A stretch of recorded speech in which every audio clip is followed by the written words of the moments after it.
The funeral was not over. The casket had not been lowered. And right there, in the middle of the cemetery, in front of hundreds of people, Veronica shoved Harrison straight into the open grave. She thought she was burying a nobody. But she did not know that Vincent Ashford's death had left behind something that could destroy her entire empire. And it all started with the letter Harrison received days after learning his father had died. 3 days before the letter arrived, Harrison Cole was sanding a piece of oak in the back corner of a woodshop that smelled like sawdust and oil. The table he was working on had a crack running down the center. Someone else might have tossed it. Harrison saw it as something worth saving. He ran his hand along the grain. The wood was old but solid. It just needed patience. Outside, the late afternoon sun cut through the window in a thin line. The shop was small, tucked between a tire repair place and a laundromat on the edge of town. Harrison had worked there for almost 8 years. Before that, other shops, other towns. Always the same kind of work. Quiet, steady, forgettable. He did not mind. Forgettable was safe. The door chimed. Oliver walked in wearing his school backpack, the straps pulling at his thin shoulders. He was 8 years old and small for his age. His sneakers were scuffed, his jeans a little too short. Harrison made a mental note to check if they had anything that still fit in the closet. Oliver dropped his bag by the workbench and climbed onto the stool. "How was school?" Harrison asked. "Fine." Harrison glanced at him. Oliver was staring at the table, tracing the crack with one finger. "Just fine?" Oliver shrugged. "Mr. Peterson asked what our dads do for work." Harrison kept sanding. "What did you say?" "I said you fix things." "That's right." Oliver looked up. "Some kids said their dads are doctors or lawyers. One kid's dad owns a restaurant." Harrison set the sandpaper down and wiped his hands on his jeans. He crouched, so he was eye level with his son. "You know what I do, right? I take something broken, and I make it last. That's honest work. Don't ever feel small because of it." Oliver nodded, but his eyes drifted back to the table. Harrison stood and ruffled his hair. "Go wash up. We'll get dinner soon." They lived 4 blocks away in a rental apartment on the 2nd floor of a building that needed new paint. The stairs creaked. The kitchen faucet dripped no matter how many times Harrison tightened it. But the place was clean. The rent was manageable. And it was theirs. Harrison made spaghetti with sauce from a jar. Oliver set the table without being asked. They ate in silence, the kind that was comfortable because it had been just the 2 of them for so long. Oliver's mother had left when he was 3. No warning, no explanation that made sense. Just a note on the counter that said she couldn't do it anymore. Harrison had not heard from her since. He did not look for her. He figured if she wanted to be found, she would have stayed. After dinner, Oliver sat on the floor doing homework while Harrison washed the dishes by hand. The apartment did not have a dishwasher. It did not have much of anything, really. But Oliver never complained. He was a good kid. Quiet. Thoughtful. Sometimes too thoughtful for someone so young. Harrison dried his hands and sat on the couch. Oliver looked up from his math worksheet. "Dad? Yeah? Do you ever think about your dad?" Harrison felt something tighten in his chest. He kept his face neutral. "Sometimes." "What was he like?" Harrison looked at the wall.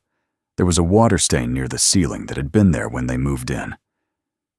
"He was complicated." "Did he fix things too?" Harrison almost smiled. "No. He built things. Big things. Companies. Buildings. He was good at making money." "Then why don't we have money?" It was a fair question. Harrison did not have a good answer. Or maybe he had too many. "Because I'm not him," Harrison said finally. "And I don't want to be." Oliver seemed to accept that. He went back to his worksheet. Harrison leaned back and closed his eyes.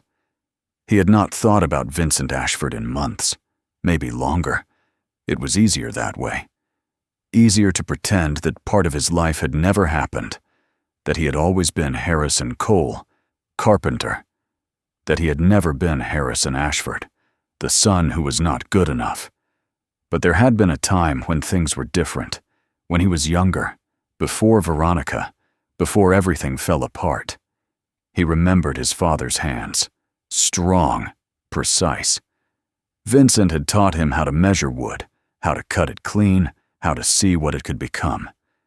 Those were the good years, the years before his mother died, before Vincent remarried, before Harrison became the obstacle in someone else's way. He opened his eyes. Oliver was watching him. "You okay, Dad?" Harrison nodded. "Yeah, buddy, I'm okay." But even as he said it, he felt something shifting. Like a door he had sealed shut was starting to crack open. He did not know why. He just knew that something was coming. And 3 days later, the letter arrived. The envelope was thick, cream-colored, expensive. Harrison held it in his hands like it might burn him. It had been slipped under the door sometime during the night. No postage, no return address, just his name written in black ink across the front. Harrison Cole. Not Ashford. Whoever sent it knew what name he used now. He stood in the kitchen with his coffee going cold on the counter. Oliver was still asleep. The apartment was quiet except for the hum of the refrigerator and the sound of traffic outside. Harrison opened the envelope. The letter inside was typed on letterhead. Theodore Grant, attorney at law. The address listed was downtown, the expensive part of the city where Harrison never went anymore. He read it twice. "Dear Mr. Cole, it is my duty to inform you that your father, Vincent Ashford, passed away 5 days ago following a sudden cardiac event. Arrangements have been made for a private funeral service to be held at the Ashford estate this Saturday at 2 o'clock in the afternoon. Your attendance is, of course, your decision. However, your father left specific instructions that I am to inform you personally. He expressed a desire for you to be present, should you choose to come. There is something he wanted you to know." Respectfully, Theodore Grant Harrison set the letter down. His hand was shaking. Vincent was dead. He tried to feel something. Grief, relief, anger. But all he felt was a dull emptiness, like a room that had been closed off for too long. He had not seen his father in 20 years. Not since the day Vincent told him to leave and never come back. Harrison had been 20 then. Angry. Stupid. He had said things he should not have said. But Vincent had said worse. And Veronica had stood there the whole time with her arms crossed, watching like she was waiting for him to break. She got what she wanted. Harrison left. He changed his name. He disappeared into a life that had nothing to do with the Ashford empire. He told himself he was better off, that he did not need a father who chose a new wife over his own son. But now Vincent was dead. And somehow, even from the grave, he was still reaching. Harrison looked at the letter again. There is something he wanted you to know. What could Vincent possibly have to say now? What could matter after 20 years of silence? He thought about throwing the letter away, pretending he never got it, going to work, picking up Oliver from school, living the life he had built without Vincent's money or name or expectations. But then he heard footsteps behind him. Oliver shuffled into the kitchen in his pajamas, rubbing his eyes. "Morning, Dad." Harrison folded the letter quickly and set it on the counter. "Morning, buddy." Oliver poured himself a bowl of cereal and sat at the table. He looked small in the chair, smaller than he should. Harrison watched him eat. He thought about all the things Oliver did not have, the things Harrison could not give him: a bigger apartment, new clothes, a mother, a family that was not just the two of them against the world. And then Oliver looked up and asked the question that changed everything. "Dad, what did your dad look like?" Harrison felt something crack open inside him. Not anger, not sadness, just a quiet, aching curiosity that he had buried for 2 decades. "I don't know if I remember anymore," Harrison said. Oliver tilted his head. "Don't you have pictures?" "No." "Why not?" Harrison did not answer. He picked up the letter and read it one more time. Vincent was dead. The man who had raised him. The man who had thrown him away. The man who apparently had something left to say. Harrison could ignore it. He probably should. But Oliver was still looking at him with those wide, curious eyes. And for the first time in a long time, Harrison thought about what it meant to be a father, to be a son, to carry a name that was not quite yours, but would not let you go. He folded the letter and put it in his pocket. "Get dressed," he said quietly. "We're going somewhere on Saturday." Oliver's face lit up. "Where?" Harrison looked out the window at the gray morning sky. "To say goodbye." Saturday morning came too fast. Harrison stood in front of the bathroom mirror, trying to knot a tie he had not worn in years. His hands kept slipping. He loosened it and started over. The suit was old, the same one he had worn to job interviews when he first moved to the city. It was a little tight in the shoulders now, but it was all he had. He smoothed the jacket and told himself it did not matter what he looked like. He was not going to impress anyone. He was just going to close the door. Finally. In the living room, Oliver sat on the couch in his Sunday clothes, a button-up shirt that was almost too small, and khakis that Harrison had ironed the night before. The boy looked nervous. He kept picking at a loose thread on his sleeve. Harrison walked over and sat beside him. "You okay?" Oliver nodded, but he did not look up. "You don't have to come if you don't want to," Harrison said. "I want to." "You sure?" Oliver finally looked at him. "You said we're going to see where Grandpa lived. I want to see." Harrison felt a knot tighten in his stomach. He had not told Oliver the whole truth. He had not told him about Veronica, about the money, about the way things had ended. He had just said it was a funeral for someone they used to know. Someone who was family, even if they had not acted like it. Harrison did not want Oliver to see the ugliness, but he also did not want to lie. "It might not be easy," Harrison said carefully. "The people there, they might not be happy to see us." "Why not?" "Because it's been a long time, and sometimes people don't forgive that." Oliver thought about it. Then he said, "Do you forgive them?" Harrison did not have an answer. He looked at his son's face and saw something he had been trying to protect him from. The world was not fair. People were not always kind. And sometimes, the people who were supposed to love you were the ones who hurt you the most. But Oliver deserved to know where he came from, even if it was ugly, even if it hurt. "I'm still working on it," Harrison said. Oliver nodded like that made sense. They left the apartment and walked to the bus stop. Harrison did not own a car. He had never needed one. The city had buses. They got where they needed to go. But as they sat on the bench waiting, Harrison felt a wave of doubt crash over him. What was he doing? Why was he bringing his son into this? Vincent was dead. The past was gone. Nothing good could come from walking back into that world.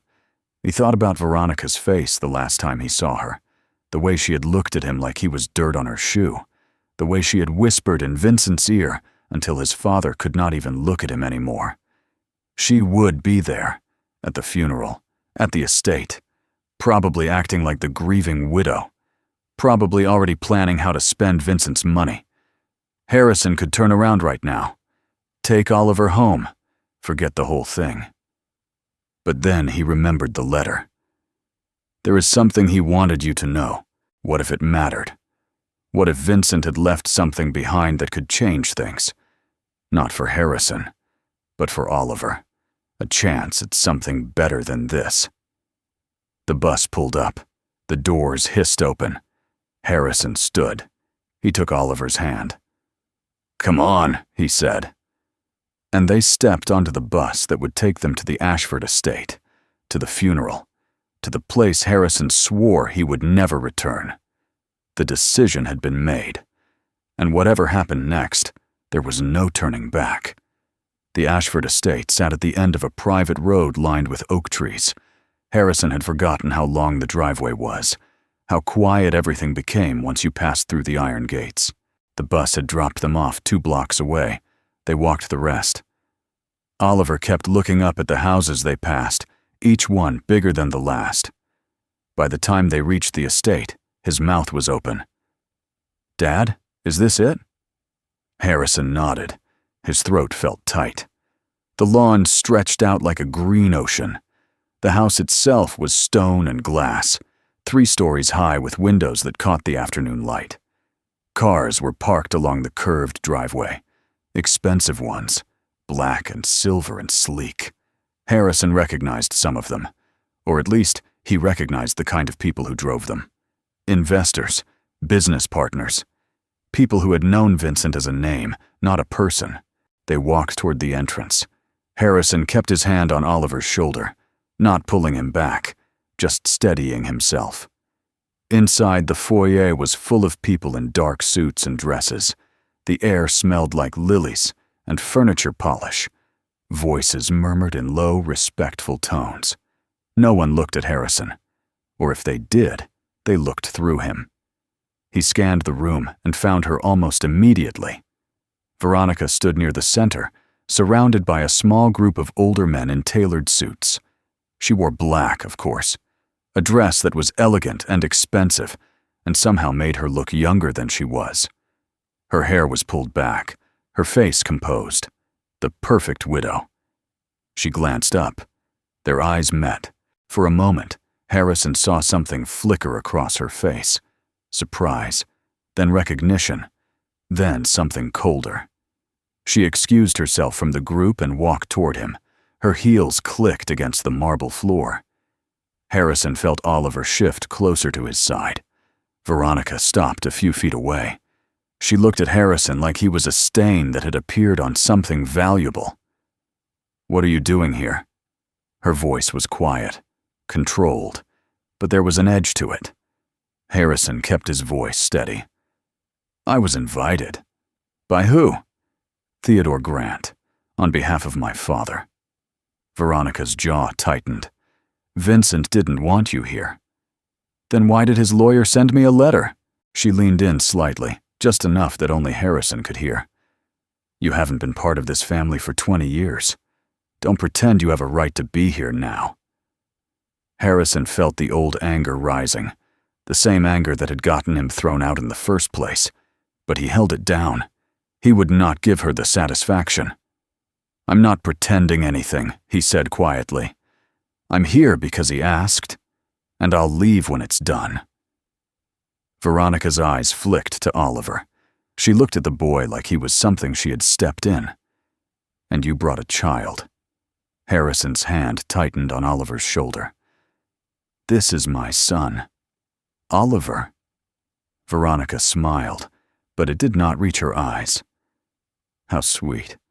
I'm sure Vincent would have been thrilled to know he had a grandson he never met." Oliver looked up at Harrison, confused. Harrison shook his head slightly. "Not now." Veronica straightened and smoothed her dress. "The service is about to begin. You're welcome to stay. But don't expect anyone to acknowledge you.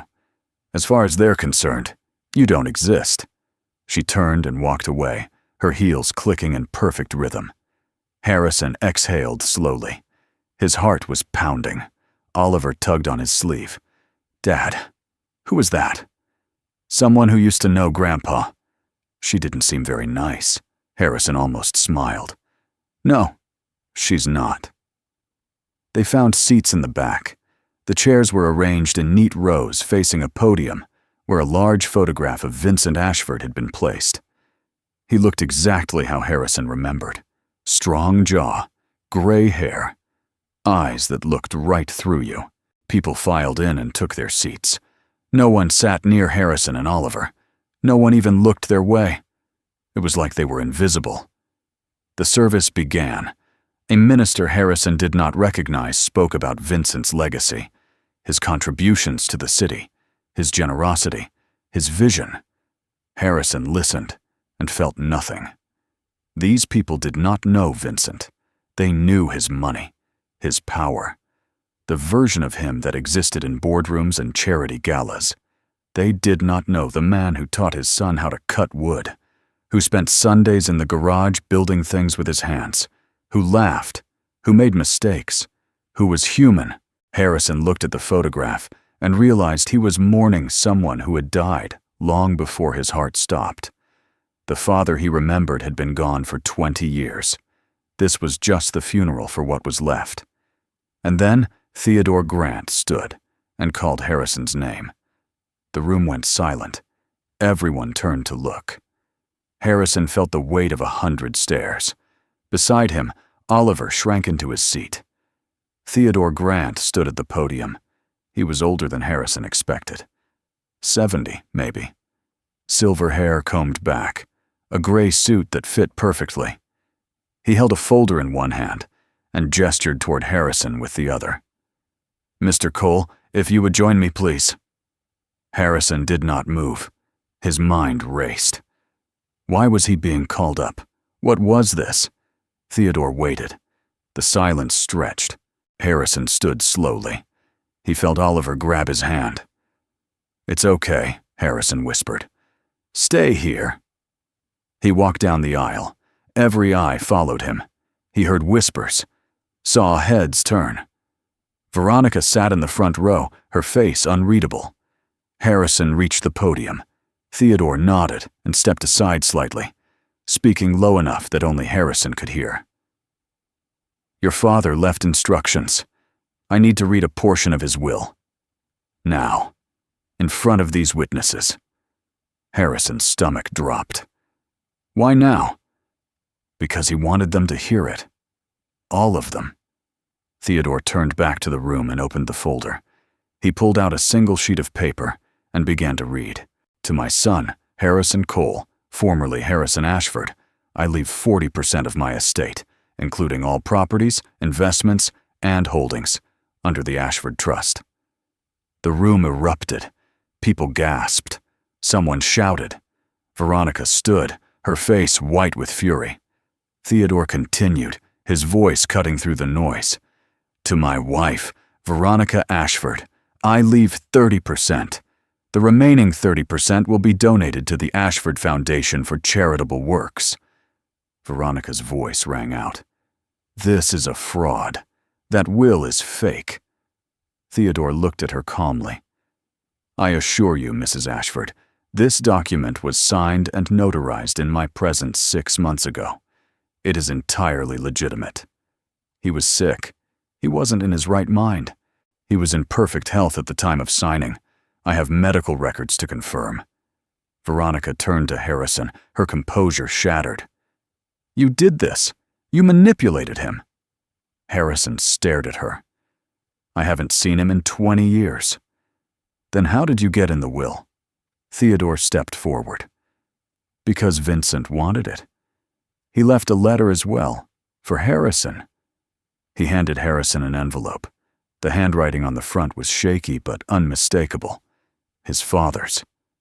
Harrison took it with trembling hands. Veronica moved toward him, her voice shaking with rage. "You don't deserve a cent. You abandoned him. You walked away." Harrison looked at her. Really looked at her. And for the first time in 20 years, he saw her clearly.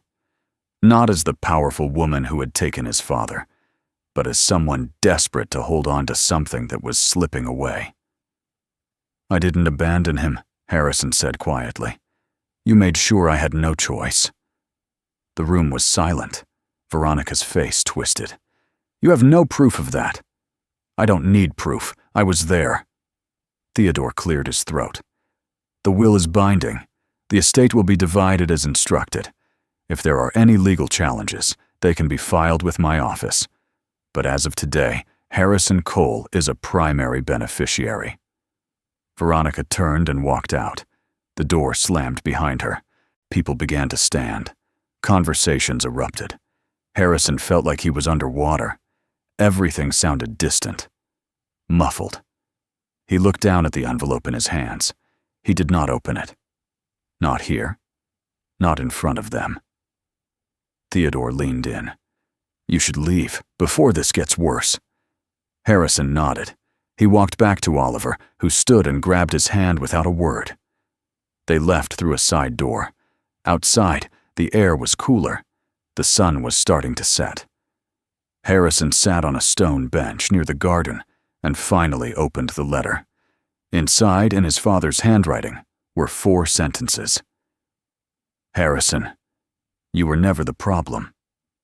I was. I'm sorry I waited so long to say it.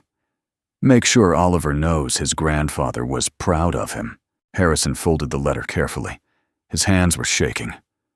Oliver sat beside him, quiet. Dad? Harrison looked at his son. What did it say? Harrison smiled. It hurt, but it was real. It said Grandpa loved us. They stayed in the garden until the sun went down. Harrison did not want to go back inside. He did not want to face the stares, or the questions, or Veronica's rage. He just wanted to sit with his son and let the world be still for a moment. But eventually, people began to leave. Cars pulled away one by one. The estate grew quieter. Theodore found them near the fountain. Mr. Cole, there's something else. Harrison looked up. What? Your father made arrangements for a burial at Greenfield Cemetery. It's private, family only. But he specifically requested that you be present. Harrison stood. When? Tomorrow morning. 10 o'clock. Will she be there? Theodore nodded. Mrs. Ashford is listed as next of kin. She has to be notified. Harrison felt a knot form in his chest. Of course she would be there. And of course, she would make it unbearable. Understood, Harrison said. Theodore handed him a card. If you need anything, call me. Your father trusted me to make sure his wishes were honored. I intend to do that. Harrison took the card. Thank you. Theodore left. Harrison and Oliver walked back to the bus stop in silence. The city felt different now, heavier, like something had shifted beneath the surface, and nothing would settle back into place. That night, Harrison could not sleep. He lay in bed staring at the ceiling, replaying everything in his mind.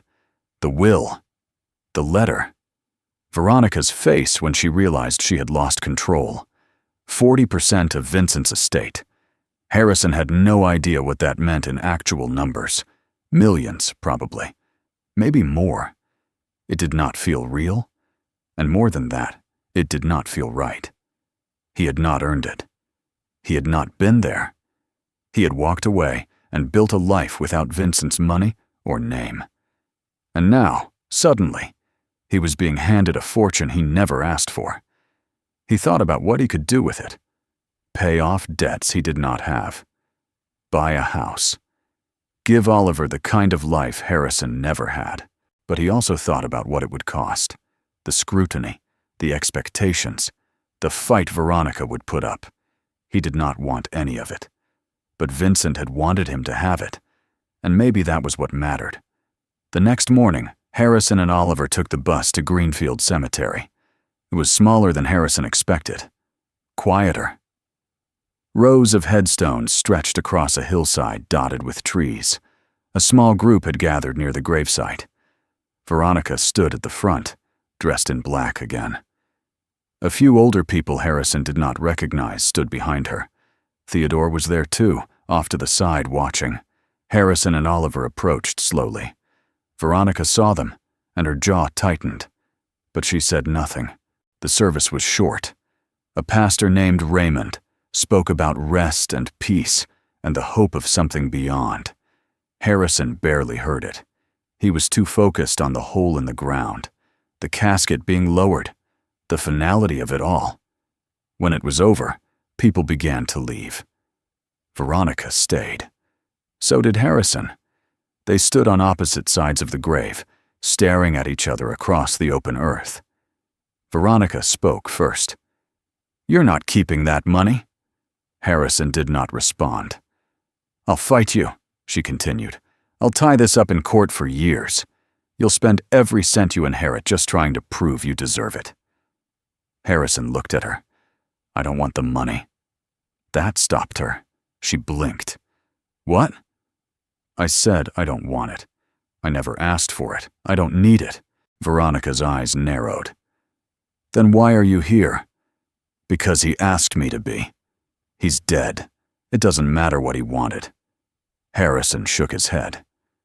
"It's the only thing that matters." Veronica stepped closer to the edge of the grave. Her voice dropped, sharp and cold. "You think you can just walk back in here after 20 years and take what's mine? You think anyone will respect you? You're nobody. A carpenter. A man who couldn't even keep his own wife." Harrison felt the words land. They stung, but he did not flinch. "You're right," he said quietly. "I am nobody. But I'm the nobody my father chose to remember." Veronica's face twisted. She opened her mouth to respond, and then she stepped forward. It happened fast. Too fast. Harrison saw her move, saw her hand reach out. He thought she was going to push him, thought she was going to shove him back. But she did not push him back. She pushed him forward. Harrison stumbled. His foot slipped on the loose dirt at the edge of the grave. He tried to catch himself, but there was nothing to hold on to. He fell. The world tilted. The sky spun. And then he hit the bottom of the grave with a sickening thud. Pain shot through his shoulder. The air left his lungs. He gasped, tried to move, but his body would not cooperate. Above him, Veronica's face appeared at the edge. She looked down at him with something close to satisfaction. And then she screamed. "Help! Somebody help! He fell!" Harrison tried to sit up. His shoulders screamed in protest. He looked up at the rectangle of sky above him, framed by dirt walls on all sides. Voices shouted. Footsteps pounded the ground. Theodore appeared at the edge, his face pale. "Harrison, are you hurt?" Harrison opened his mouth, but no words came out. His chest was tight, his vision blurred. "Someone call an ambulance!" Theodore yelled. Veronica was still there, her hand pressed to her chest, her face the picture of shock and concern. "He just stumbled," she said, her voice trembling. "I tried to catch him, but he was too close to the edge. I couldn't stop him." Harrison heard the lie, clear as anything. But when he tried to speak, all that came out was a cough. Oliver's face appeared next to Theodore's. The boy's eyes were wide with terror. "Dad!" Harrison managed to raise his hand. His voice came out hoarse. "I'm okay! I'm okay, buddy!" But he wasn't okay. His shoulder was dislocated, or broken. His ribs ached. And Veronica was already rewriting what had happened. 2 men in uniforms climbed down into the grave. Paramedics. They checked his vitals, stabilized his shoulder, and lifted him out on a stretcher. The whole time, Veronica stood off to the side, talking to Pastor Raymond in hushed tones. Harrison caught pieces of it. He seemed unstable. Grief does strange things. "I smelled alcohol on him earlier." Harrison wanted to scream. He had not touched a drop, but no one was listening. They loaded him into an ambulance. Oliver climbed in beside him, refusing to let go of his hand.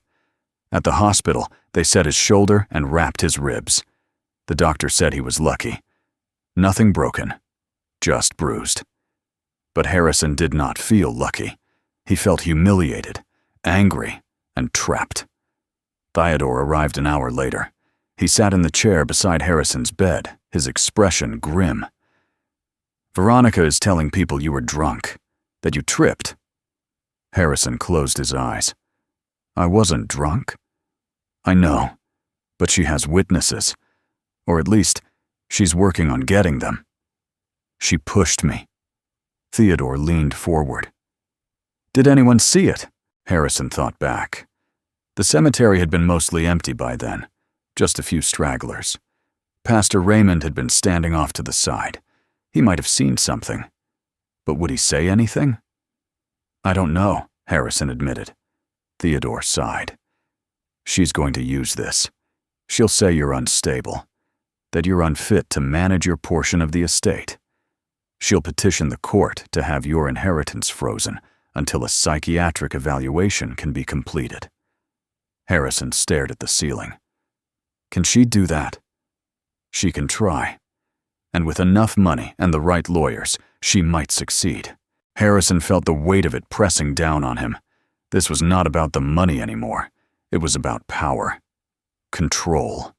Veronica could not stand the idea of losing, and she would do whatever it took to win. "What do I do?" Harrison asked. Theodore was quiet for a moment. Then he pulled an envelope from his jacket and set it on the table beside the bed. "This came for you this morning, from Veronica's attorney." Harrison picked it up. Inside was a single sheet of paper, a settlement offer. He read it twice. Veronica was offering him $1 million. Cash, in exchange for signing away all rights to Vincent's estate. No court, no fight. Just his signature, and it would be over. Harrison set the paper down. His hands were shaking. $1 million, Theodore said quietly. It's enough to change your life. Buy a house. Put Oliver through college. You'd never have to worry about money again. And she gets everything else. Theodore nodded. 30 million. Maybe more. Harrison looked at Oliver, who was asleep in a chair across the room. His son's head was tilted to the side, his mouth slightly open. He looked so small, so fragile. Harrison thought about what $1 million could do for him, for both of them. A new start, safety, stability. And then he thought about what it would teach Oliver, that you could be bullied into silence. That money was more important than the truth, that people like Veronica always won because people like Harrison always gave up. He looked at Theodore. "What happens if I don't sign?" Theodore leaned back in his chair. "She'll fight you. It'll be ugly, expensive, and there's no guarantee you'll win. But there's a chance? A slim one."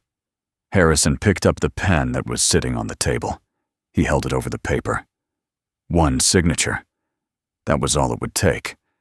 He looked at Oliver again. His son stirred, but didn't wake. Harrison set the pen down. "No," he said.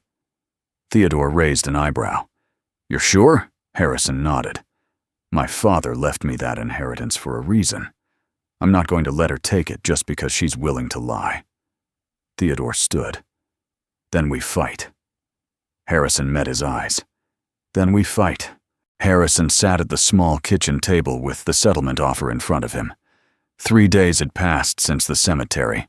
His shoulder was still sore. His ribs ached when he breathed too deep. But the physical pain was nothing compared to what was happening inside his head. $1 million.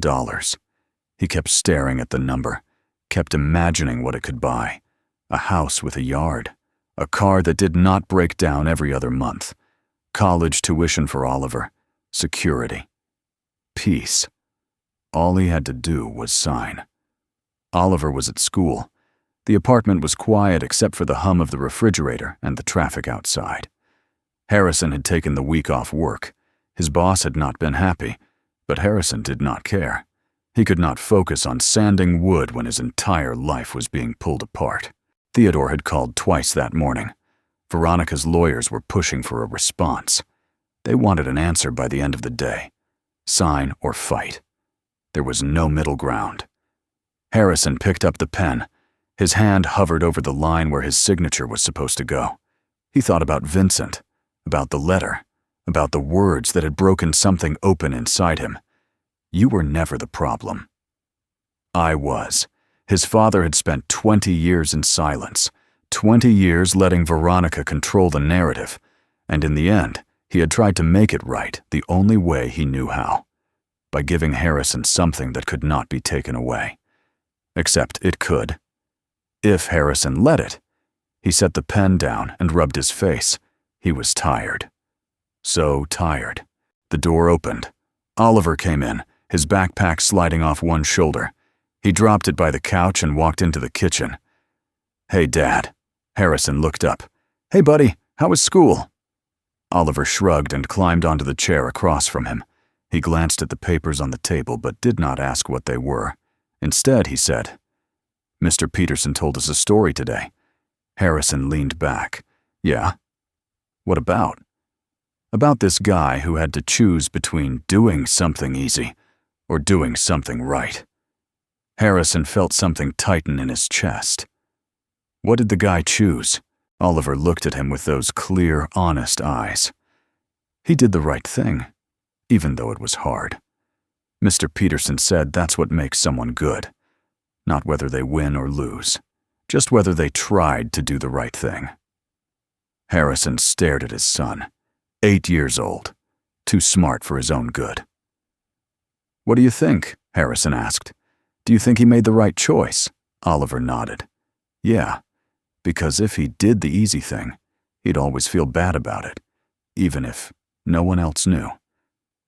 Harrison felt something break inside him, not in a bad way, in the way a dam breaks when the pressure gets too high. All the doubt and fear and exhaustion came flooding out, and in its place was something simpler, clearer. He reached across the table and took the settlement offer. He tore it in half. Then, in half again, and again, until it was just pieces of paper scattered across the table. Oliver watched, his eyes wide. Harrison looked at him and smiled. "You're right, buddy. It's not about winning. It's about doing what's right." Oliver grinned. "So, we're not taking the money?" "No, we're not." "Are we gonna fight?" Harrison nodded. "Yeah, we're gonna fight." Oliver thought about it for a second. Then he said, "Good. I didn't like that lady anyway." Harrison laughed. It felt good, like breathing after being underwater for too long. He stood and walked to the phone. He dialed Theodore's number. The lawyer answered on the second ring. "Harrison, have you made a decision?" Harrison looked at the torn pieces of paper on the table, at his son sitting there with his backpack still on. "Yeah," Harrison said. "Tell them no. We're going to court." There was silence on the other end.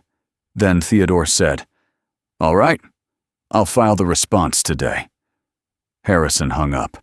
Oliver was watching him. "What happens now?" the boy asked. Harrison sat back down. "Now we see what the truth is worth." The hearing was scheduled for 2 weeks later. Harrison spent that time preparing. Theodore walked him through what to expect, the questions Veronica's lawyers would ask, the narrative they would try to build, the holes they would poke in his story. It was not going to be easy. Veronica had money. She had lawyers. She had witnesses who would say whatever she paid them to say. But Harrison had something else. He had the truth. And he had Theodore, who believed him. The courtroom was smaller than Harrison expected. Plain, functional. Rows of wooden benches. A judge's bench at the front. Fluorescent lights overhead that made everything look washed out. Veronica sat on the opposite side with her legal team, 3 lawyers in expensive suits. She wore a navy dress and pearl earrings. She looked calm, confident. Harrison sat with Theodore. He wore the same suit he had worn to the funeral. Oliver was not there. Harrison had left him with a neighbor. He did not want his son to see this. The judge entered. Everyone stood. The hearing began. Veronica's lead attorney spoke first. He painted Harrison as an opportunist, a man who had abandoned his father decades ago and only returned when there was money to be gained. He questioned Harrison's mental state, suggested he had been drinking at the funeral, implied he was unfit to manage an inheritance of that size. Harrison sat and listened. It was hard, hearing himself described as something he was not. But Theodore had warned him. Stay calm. Let them talk. The truth would come. When it was Theodore's turn, he stood and addressed the judge directly. Your Honor, this case is not about whether Harrison Cole is fit to inherit. It's about whether Vincent Ashford had the right to distribute his estate as he saw fit. And the answer is yes. Mr. Ashford was of sound mind when he drafted his will. He made his intentions clear, and those intentions should be honored. Theodore called his first witness, Pastor Raymond. The pastor took the stand. He looked uncomfortable. His hands fidgeted with his tie. Theodore asked him to describe what he saw at the cemetery. Pastor Raymond cleared his throat. "I was standing near the grave. I saw Mrs. Ashford and Mr. Cole talking. They were arguing, and then she moved toward him. It looked like she pushed him." Veronica's lawyer stood immediately. "Objection. The witness said it looked like she pushed him. That's speculation, not fact." The judge nodded. "Sustained. The jury will disregard the speculation." But the damage was done. The possibility was out there. Theodore called his second witness, the cemetery groundskeeper, a man in his 60s who had been trimming hedges nearby. He testified that he had seen Veronica step forward, that he had seen Harrison fall, that it did not look like an accident. Veronica's lawyer cross-examined him aggressively, asked how far away he had been, whether his vision was good, whether he had any reason to lie. The groundskeeper held firm. "I know what I saw." Finally, Theodore presented the recording. Harrison had not known about it until the night before. Theodore had explained that Vincent had installed security cameras around the estate years ago. Discreet ones. Most people did not even know they were there. One of those cameras had a clear view of the cemetery entrance, and it had recorded everything. Theodore played the footage on a screen in the courtroom. The video showed Veronica and Harrison standing near the grave. The audio was faint, but you could hear raised voices. Then Veronica stepped forward. Her hands came up, and Harrison fell. The courtroom was silent. Veronica's face went pale. Her lawyers leaned in, whispering frantically. The judge watched the footage twice. Then he turned to Veronica's attorney. "Does your client wish to revise her testimony?" The lawyer stood. "Your Honor, Mrs. Ashford acted in self-defense. Mr. Cole was behaving erratically. She was frightened." Theodore stood. "The footage shows no evidence of erratic behavior. It shows a woman pushing a man into an open grave." The judge looked at Veronica. "Mrs. Ashford, you are no longer a credible witness in this matter. I am ruling in favor of the plaintiff. The will stands as written. Vincent Ashford's estate will be distributed according to his wishes." Veronica stood abruptly. "This is not over." The judge's gaze hardened. "Yes, Mrs. Ashford, it is." Harrison sat very still. He felt Theodore's hand on his shoulder. It was over. He had won. Outside the courtroom, Theodore shook his hand. "Your father would be proud." Harrison nodded. He did not trust himself to speak. He walked to the bus stop alone. The sun was setting. The city was loud and bright and indifferent. But for the first time in 20 years, Harrison felt like he could breathe. 6 months later, Harrison still lived in the same apartment. He still worked at the same woodshop. The inheritance had been transferred to an account he rarely looked at. Theodore managed most of it, set up a trust for Oliver, made sure the taxes were paid. Harrison took enough to fix the leaky faucet and buy Oliver new shoes. The rest sat untouched. He did not need it. That was the strange part. Having it changed nothing. He was still the same person. Still a carpenter. Still a father doing his best. But something had changed. People in the neighborhood treated him differently now. Not because of the money. Most of them did not even know about that. But word had gotten around about the trial, about the man who stood up to a billionaire's widow and won. They nodded when they saw him, said hello, asked how Oliver was doing. It was not much, but it was something. One Saturday morning, Harrison was working on a cabinet in the shop when Oliver came in. The boy was carrying a piece of paper. "Dad, look!" Harrison wiped his hands and took the paper. It was a drawing, a house, a tree, 2 stick figures holding hands. "That's us," Oliver said, pointing. "And that's Grandpa." Watching. Harrison looked at the third figure, smaller, standing off to the side, an old man with a smile. "You think he's watching?" Harrison asked. Oliver nodded. "Yeah, I think he's proud of you." Harrison set the drawing down carefully. His throat felt tight. "I hope so, buddy." Oliver climbed onto the workbench and watched Harrison sand the wood. They sat in comfortable silence for a while, the kind that did not need to be filled. Finally, Oliver asked, "Dad, are we rich now?" Harrison smiled. "No, we're not rich. But you got the money, right?" "Yeah, but money doesn't make you rich. It just makes you comfortable." Oliver thought about that. "Then what makes you rich?" Harrison looked at his son, at the way the sunlight caught his hair, at the seriousness in his young face.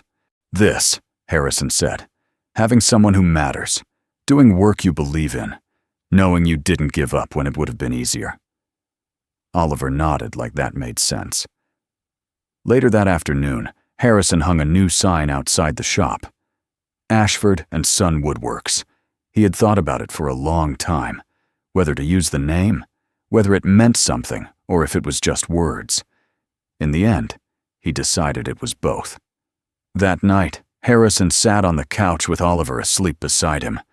The TV was on, but he was not watching.